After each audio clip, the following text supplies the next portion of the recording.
In this video, I'm going to show you where you can access the courses that have been pre-created for you by the IT department in Blackboard Learn. I'll also walk through how you can rename your course and turn your course on so students are able to access it. The first step is to sign in to and then click on the Blackboard Learn tile to sign into Blackboard. Here you can see a list of classes that this teacher has access to in Blackboard. Here are the classes that they are enrolled in as a teacher, and down here are the classes that they are enrolled in as a student. You can identify the courses that have been created for you by the IT department because they end in SIS 2021.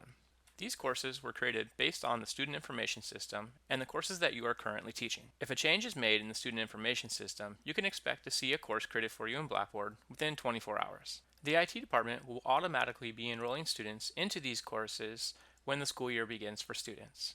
If you're a teacher that prefers to have one course versus multiple courses, like you can see in this example, you can submit a help ticket and request that a new course be created for you. Be sure to let us know what you want the course to be named. It's important to note that if you put a help ticket in to request a custom course, you will have to enroll students on your own. Before I walk through how to change the name of a course and to make the course available to students, you'll notice that next to the name of the course, you can see which courses are currently not available. This means that you as a teacher have access to them and can go in and start building content, and when students are enrolled, they will not be able to see the course until you turn it on. This is a great way to get your course ready to go before students are able to see it. Let's jump into one of these courses and walk through how to change the name and how to make it available. Here you can see I'm inside the course. To get to the spot to change the name and make the course available, you'll need to click on Customization and then Properties.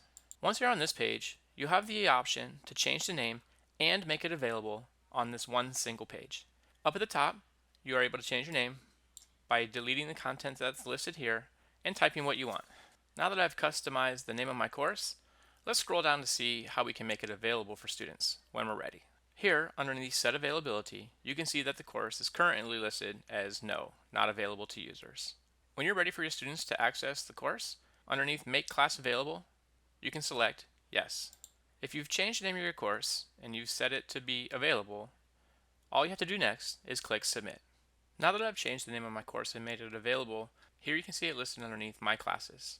Notice the course is now available for students to access.